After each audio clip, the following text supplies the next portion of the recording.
दोस्तों यह घटना है उरुग्वे की वायुसेना की उड़ान 571। उरुग्वे से सैंटियागो चिली के लिए एक फेयर चाइल्ड FH-227D की चार्टर्ड उड़ान थी जो 13 अक्टूबर 1972 को एंडीज पहाड़ों में दुर्घटनाग्रस्त हो गई थी। दुर्घटना और उसके बाद के जीवन को एंडीज उड़ान आपदा, एंडीज की त्रासदी और एंडीज का चमत्कार के रूप में जाना जाता है। ये जो फुटेज आप देख रहे हैं इसे 1993 की फिल्म अलाइव के निर्माण में प्रयुक्त FH-227 दिखाया गया है। पायलट की गलती के कारण विमान दुर्घटना के समय अनुभवहीन सह पायलट लेफ्टिनेंट कर्नल डांटे लगुरारा चला रहे थे। उन्होंने गलती से मान लिया कि विमान उत्तर की ओर उड़ान भरने के लिए टर्निंग पॉइंट क्यूरिको को पार कर गया है और उस दिशा में उतरना शुरू कर दिया, जिसे उन्होंने हवाई अड्डा समझकर लैंड करने लगे। यह नोटिस करने में वह विफल रहे कि यह अभी पूर्व में क्यूरिको 60 से 69 जो किलोमीटर की दूरी पर है। लगुरारा ने अचानक पहाड़ देखा और विमान को ऊंचाई पर पहुंचाने का प्रयास करने लगे, लेकिन होनी को कौन टाल सकता है।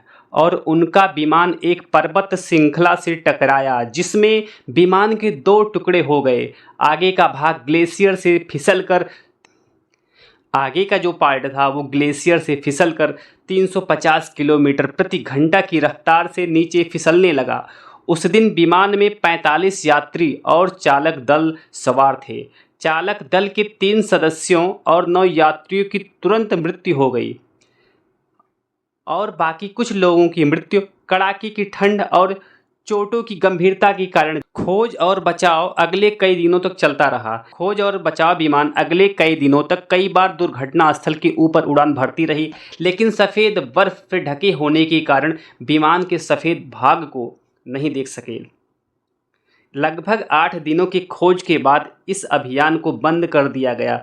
दुर्घटना के बाद लगभग 72 दिनों के दौरान जिंदा बचे लोगों को 0 तापमान में खुले में रहना पड़ा और भूस्खलन सहित अत्यधिक कठिनाइयों का सामना करना पड़ा, जिसके कारण 13 और यात्रियों की मौत हो गई। शेष बचे यात्रियों ने जीवित रहने के लिए एक दूसरे को मार मार कर खाने के लिए मजबूर हो गए। इनमें से केवल 2 लोग ही जीवित बचे थे जो 12 दिसंबर को पहाड़ों को पार करके बाहर। दोस्तों यह घटना वाकई में दिल को दहला देने वाली थी। दोस्तों अगर आपको और भी इस तरीके की वीडियो देखना पसंद है तो आप हमारे इस चैनल को लाइक करिए, शेयर करिए और सब्सक्राइब करिए। धन्यवाद।